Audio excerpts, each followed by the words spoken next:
अब BA, BCom, BSc और MA, MCom करें विश्व की सबसे बड़ी यूनिवर्सिटी इग्नू से। सॉल्ड असाइनमेंट और गाइड बुक्स प्राप्त करें। संपर्क करें Mahakal computers, DAV college gate के सामने, सिवान। कर लेता हूँ।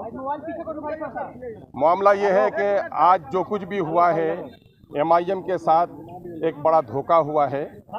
हमारे 4 MLA पार्टी को छोड़कर चले गए हैं और इन लोगों ने सिर्फ पार्टी को धोखा नहीं दिया है, बल्कि सीमांचल में जो गरीबों की, पिछड़ों की, दलितों की और आज़ादी के बाद उस इलाके को तरक्की से महरूम रखा गया, वहाँ की एक लड़ाई जो बैरिस्टर असदुद्दीन ओवैसी साहब ने शुरू किया, उस लड़ाई को इन लोगों ने कमज़ोर किया है और धोखा दिया है।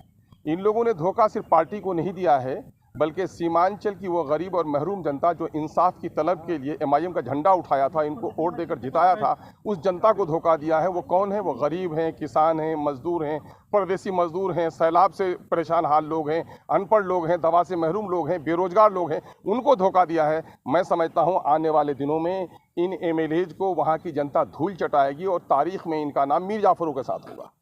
साथ ही मैं समझता हूँ कि राजद जैसी पार्टी जो कभी माई समीकरण की बात करती थी, अक़लियतों की, विशेषकर मुसलमानों की बड़ी बात करती थी, और आज अक़लियतों के दरमियान में पार्टी उठकर आई है, अक़लियतों की आबादी से उठकर आई है, अल्पसंख्यक लोग जीत कर आए, अल्पसंख्यक के लोगों ने उस इलाके में अपने समस्याओं के समाधान के लिए उनको वोट दिया है, इनको तोड़ने का काम किया है, तो मैं समझता हूं कि आने वाले दिनों में इसको बड़ी कीमत चुकानी पड़ेगी। कभी माई कहते थे, आज वो A to Z कहते हैं।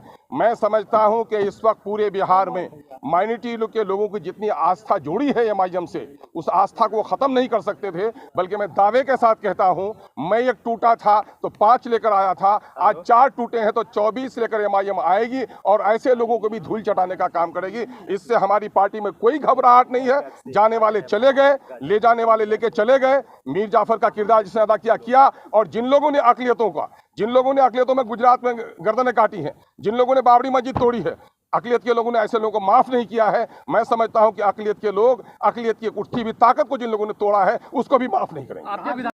अब भाई, ये मुंगेरी लाल के सपने हैं।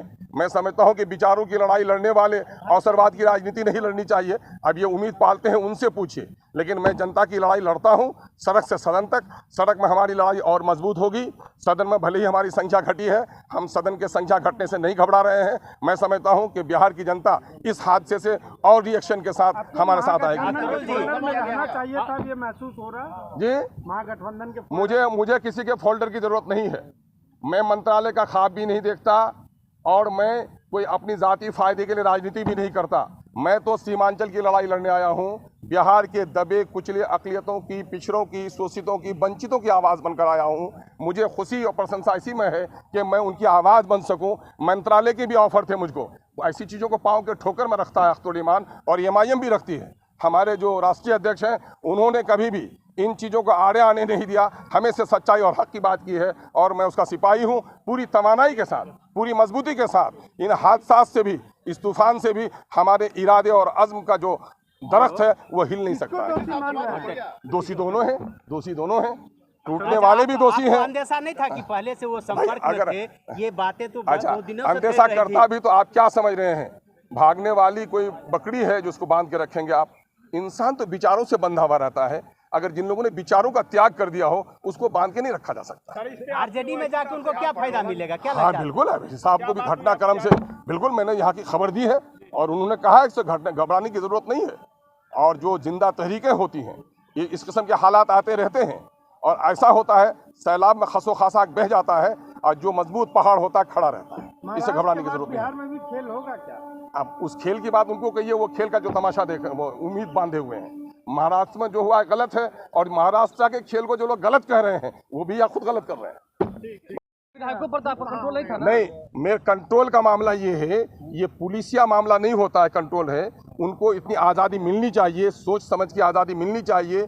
जो भी बंधन यहाँ पर होता है, नैतिक बंधन होता है, और नैतिक बंधनों को तोड़ने वाले वो मैं समझता हूँ कि सबसे बड़े पापी होते हैं। आप स्टैंड नहीं ले रहे थे, इस वजह से वो भागे। आप किस चीज़ का स्टैंड नहीं लिया? हमें से अक़लियतों का स्टैंड ले लिया, दलितों का स्टैंड ले लिया। और मैं समझता हूँ कि पिछले इजलास जितने सेशन हुए हैं, गवाह होगा कि अक़लियतों और पिछड़ों के जितने मुद्दों को और सीमांचल के जितने मुद्दों को MIM ने मजबूती से उठाया है, और तमाम तर विधायकों को जो हिस्सेदार बनाया है, तमाम तर विधायकों को जो बोलने का मौका दिया है, जो परामर्श किया है, दूसरी पार्टियों में गए हैं, हम लोग रहे भी हैं, दूसरी पार्टियों में हैसियत है तलवा चाटने की। एमआईएम है जो मान सम्मान की बात करती है। अगर कुछ लोगों को ऐसा ही मामला है, सीमांचल का विकास क्यों नहीं हुआ? सीमांचल से इसी नेचर के लोग जीत कर आए जो पार्टी का तलवा चाटते रहे और सीमांचल के मुद्दे की लड़ाई नहीं लड़े। एमआईएम ईमानदारी के साथ सीमांचल की लड़ाई लड़ती है और अख्तरुज्जमान खड़ा है। मैं दावा करता हूं आपको कि अरे मुझे किसकी हिम्मत है, मुझे किसकी हिम्मत है? मैं समझता हूं ऐसी कोई राजनीतिक दल ने जन्म नहीं लिया है जो अख्तरुज्जमान के ईमान का खरीदारी कर सकता है। अरे कहने को कोई लफंगा किसी को अगर इशारा कर दे तो थोड़ी ही है कि ब्याह का नेता हो गया। आपका उधर भी तो कोई अलाउ नहीं होता था, आपकी पार्टी का हाउस के बाहर स्टैंड तो अलग। क्या स्टैंड अलग नहीं है? सवाल ये पैदा होता है कि बिहार के अकलियतों के, बिहार के पिछड़ों के लिए जो बात हमने की है, सीमांचल के हक और इंसाफ की हमने बात की है। सीमांचल में वो तमाम तर विधायक जिनकी बस्तियां कट रही हैं, जहाँ सैलाब का कहर है, जहाँ पुल नहीं बना, सड़क नहीं बना, स्कूल नहीं बना, हॉस्पिटल नहीं बना, रोजगार का मौका नहीं आया, वो स्टैंड कोई साथ दिया क्या? उस स्टैंड में एमआईएम सब लोग साथ थे क्या? दूसरी पार्टियां थी क्या? हाँ, जो कॉमन मामला था, अभी मामला आया अग्निपथ का मामला कॉमन इशू है। कॉमन इशू में हमने भी पार्टी का साथ दिया। लेकिन जहां तक सीमांचल के मुद्दे रहे, सीमांचल के मुद्दे में पार्टी कभी पीछे नहीं रही है। और मैं समझता हूं किसी पार्टी ने सीमांचल की इतनी वकालत नहीं की है जितना अल्प अवधि में एमआईएम ने की है।